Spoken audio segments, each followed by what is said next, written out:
The Patriot team, again, growing up in Central Mass in the 60s, it's a clown show, Boston Patriots, and we cared about the New York Football Giants who came into our houses every weekend. And it took a long time for them to dig out from that, and it wasn't their friend, the behavior of the Sullivans and the stupid things that would happen, and there's books have been written about it. It was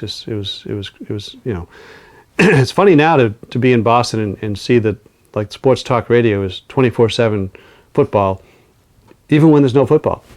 They got the 4th pick in the draft, and like 3 months of talking about the 4th pick in the draft. I mean, there's pretty good things going on with the Celtics and Red Sox, but the 4th pick in the draft, 21st. So it's just how the seismic changed, and that's all because of Belichick and Brady, and we saw it unfold in front of our eyes. And then Mo Lewis takes out Drew Bledsoe.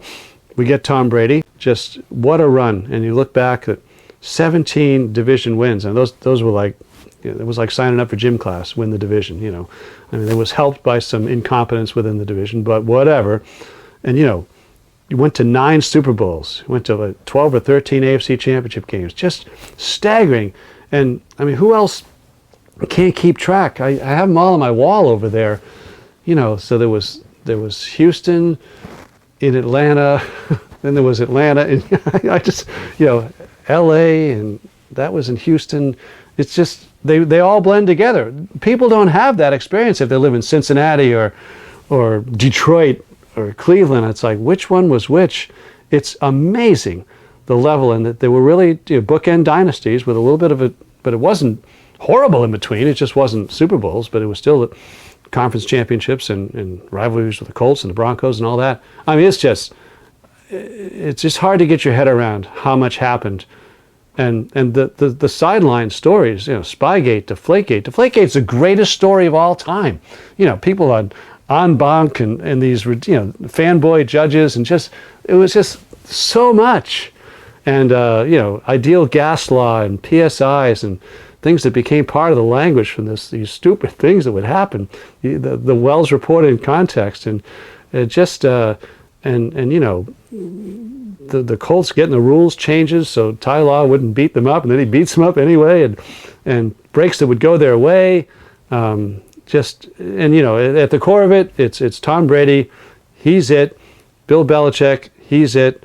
And we were so blessed for so long. And if they never get back, we're just so far ahead of the game. Maybe they will, maybe they won't, but we're so far ahead of the game. What a century this has been for them. One of the things that I chafe back at is the Kraft family's, attempt to make people think they invented the Patriots or that they turned the franchise around, etc. They did neither. No, the Sullivans invented the Patriots. It's their idea. And Parcells turned the franchise around. And under the Kraft stewardship, a lot of great things happened right away. But Parcells is already here, hired by James Orthwein. That's the day everything changed for the franchise. Brought credibility. They ran off a bunch of wins at the end of that season. And then Bob Kraft buys the team. But Bledsoe's already here. Parcells is here. And he is drafting that defense that wins the first Super Bowl. Ty Law, Lawyer Malloy, Ted Johnson, Teddy Bruschi, Richard Seymour. Those are Parcells guys. He brings them in, and you start winning. And it just changed the culture. It changed everything. And the Kraft's been a wonderful ownership, and all this great stuff happened. But don't forget, Belichick's here because Parcells was here. And that's kind of an important thing for Brady and everything else. It all starts with Parcells, and thank God finally they're putting him in that ridiculous Patriot Hall of Fame. I mean, let's get that out of the way. And the guy's already in Canton, for crying out loud. So yeah, but and Parcells, and Will McDonough taught us this. Will was the definition of NFL. He knew everything, and Parcells was his guy, and he knew it. Parcells had 2 Super Bowl rings, and he's the greatest franchise turnaround guy in the history of the league, 5 times. He does it with the Giants, the Patriots, does it with the Cowboys, does it with the Dolphins, the Jets. He had the Jets in the AFC Championship game like the year after he got there. It was unbelievable. They've never had anything before or after since Namath. But Parcells gets there, and they're in Denver for the AFC Championship game. I mean, just so miracle worker turning around a franchise. And we were blessed that he was here. It's great. Yeah, I mean, I had the notion that fans like Parcells, the media like Parcells, and the players like Parcells, his guys. He had his guys. and he'd have a posse of these guys that would travel with him, and Belichick was one of them. And Al Groh and there's this whole group of guys, and it all starts with him. And even oddly, Ernie Adams was even one of his guys, but he doesn't even remember that. But it was because Belichick had him as part of the cult. And you can see it in his writings, and if you talk to the Lawrence Taylors of the world, and how beholden those players are to him. And he gives them money. I mean, you got to earn it, but he takes care of his guys and always has. Money's not important to him, but relationships are, and the loyalty is. And it's a little secret, but he's still, in my phone, he's still got a 214 area code, so I think he's still taking Jerry Jones money from the phone bills. I think he just never lost the Dallas account because it's a 214, and I got to think that Jerry Jones is putting that bill. I want to bring it back to Belichick for a second. There were very few opportunities to have interactions with Bill Belichick, just because the more famous they got and he got, the further away they came from us. When he got the job, I was able to get him secure an interview in Nantucket at the Nantucket Inn. It was for ESPN magazine, and we're around the same age. We both worked in Baltimore at the beginning, so I knew we had some commonality there. And his prep school in Massachusetts. So I had a few things, and he was a little hungrier for attention back then because they weren't famous yet, they weren't winners yet, and he was coming off a Cleveland experience. So I remember at the Nantucket Inn, he and his wife Debbie, they came, and we sat and we talked a long time. We had the tape going, and I remember he was good, and he was talking about the overwork of a coach, sleeping in your office, and how he told this long story about,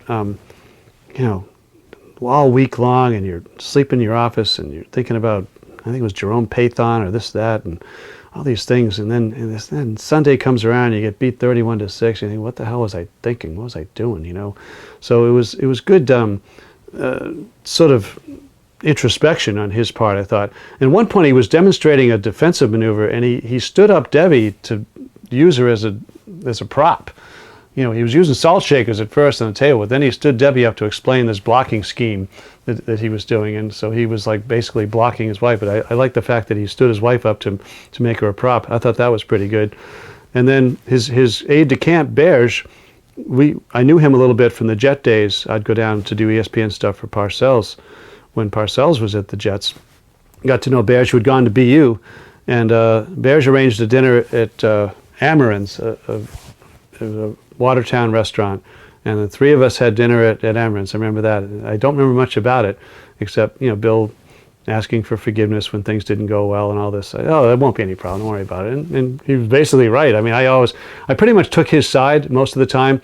Early on, there was when the whole tuna wars. When Parcells would come back and coach against him, and I did a big thing about how much they hated each other and stuff like this, and it was kind of tongue in cheek. It was pretty much all in good fun, and he leaving the room that day, the big room, interview room. He came over and he tapped me on the shoulder. He says, "That was a good one today." So I was like, wow, he actually read it. And then one year, Brady had been hurt in the AFC Championship game. Bledsoe came in relief. It was high ankle sprain or something, but and Bill milked it into the week in New Orleans. Like, who's going to be the quarterback? He wanted that ambiguity to give the Rams more to think about. He knew the whole time, and I remember. So I put together. And I arranged to get a moment with Bill after the press conference. It was like Tuesday or Wednesday. He hadn't announced it yet. So I did a quiz it was the either or quiz, hot or cold, let's see, Ginger or Marianne, Army or Navy, Harvard or Yale, just down the line with all these things. And he got into it, and he was giving all the quick answers to the quick things. And at the end, I said, well, that's all I got. He goes, cats or dogs? And I'm like, oh, that's pretty good, because I had said, which golf course in Nantucket, Sankaty Head or whatever the other one is, so, but he was into it. So to the point where he was giving me, you forgot cats and dogs. And I think they had some of those tests for players and stuff like that, and they would learn things from those things, whatever they call those. But so those are just very few little light moments, very few. It just got increasingly less. But I always felt he would indulge me like he let me go back and forth on Malcolm Butler in the first day of camp after that Super Bowl, because, it was never answered, still not answered. I'm like, first day of camp, we're bringing this back. So I go down the first day of camp, and he's like, we're only here to talk about this year's team and the whole thing. And he had established all this. And I'm like, Bill, why didn't Butler play in that Super Bowl? And he goes, I'm only here to talk about this year's team. I'm like, yeah, but I think this year's team would like to know why why he didn't play. Like, so he let it go on a little longer than he would have ordinarily. So I appreciated that. But and I think his final answer was he wrapped up to his conclusion. He goes, and that's the way it is, and maybe you can appreciate that, maybe not. And I'm like, oh no, we're good. So yeah, but I appreciate that he would indulge it. But yeah, not a lot of high hilarity moments with Bill.